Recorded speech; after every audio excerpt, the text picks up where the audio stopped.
ನಮಸ್ತೆ ಟಿವಿ 20 ಕನ್ನಡ ವಾಹಿನಿಗೆ ಸ್ವಾಗತ. ರೈತರ ನಿದ್ದೆಗೆಡಿಸಿದ್ದ ಚಿರತೆಯನ್ನ ಸೆರೆ ಹಿಡಿಯಲು ಅರಣ್ಯ ಇಲಾಖೆ ಅಧಿಕಾರಿಗಳು ಯಶಸ್ವಿಯಾಗಿದ್ದಾರೆ.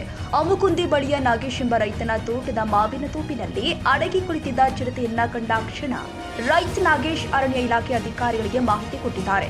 ಕೂಡಲೇ ಸ್ಥಳಕ್ಕೆ ಧಾವಿಸಿದ ಅಧಿಕಾರಿಗಳು ಸತತ 2 ಗಂಟೆಗಳ ಕಾಲ ಕಾರ್ಯಾಚರಣೆ ಮಾಡಿ ಚಿರತೆಯನ್ನ ಬಲಿಯ ಮುಖಾಂತರ ಸೆರೆ ಹಿಡಿಯಲು ಯಶಸ್ವಿಯಾಗಿದ್ದಾರೆ. ಸೆರೆ ಹಿಡಿದ ಚಿರತೆಯನ್ನ ಮೊಳಕಾಲ್ಮೂರು ಪಟ್ಟಣದ ಹೊರವಲಯದಲ್ಲಿ ಇರುವಂತಹ ಮಹದೇವ ಸಸ್ಯ ಕ್ಷೇತ್ರಕ್ಕೆ ಕರೆದೊಯ್ದು ಬೋನಿನಲ್ಲಿ ಇಡಲಾಗಿದೆ.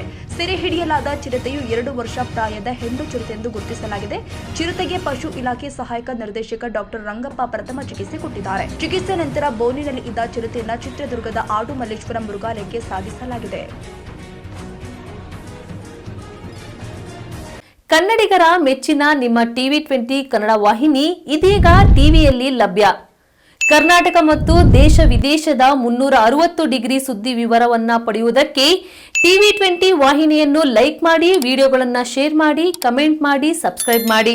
HCN ಕೇಬಲ್ 842 ನಂಬರ್ನಲ್ಲಿ ಹುಕ್ಕೇರಿ ತಾಲೂಕು ಹಾಗೂ ಸಂಕೇಶ್ವರದ ಸುತ್ತಮುತ್ತಲಿನ ಹಳ್ಳಿಗಳಲ್ಲಿ ಲಭ್ಯ. PCN ಕೇಬಲ್ 129 ನಂಬರ್ನಲ್ಲಿ ಹಾರುಗೆರೆ ಸುತ್ತಮುತ್ತಲಿನ ಹಳ್ಳಿಗಳಲ್ಲಿ ಲಭ್ಯ. ರಾಯಬಾಗ್ ಡಿಜಿಟಲ್ ಚಾನೆಲ್ ಕೇಬಲ್ 80ನೇ ನಂಬರ್ನಲ್ಲಿ ರಾಯಬಾಗ ತಾಲೂಕಿನ ಸುತ್ತಮುತ್ತಲಿನ ಹಳ್ಳಿಗಳಲ್ಲಿ ಲಭ್ಯ. UDCN ಕೇಬಲ್ ನೆಟ್ವರ್ಕ್ ಉಗಾರ ಸುತ್ತಮುತ್ತಲಿನ ಹಳ್ಳಿಗಳಲ್ಲಿ ನಿಮ್ಮ ಟಿವಿ 20 ಕನ್ನಡ ವಾಹಿನಿಯೂ ಲಭ್ಯ.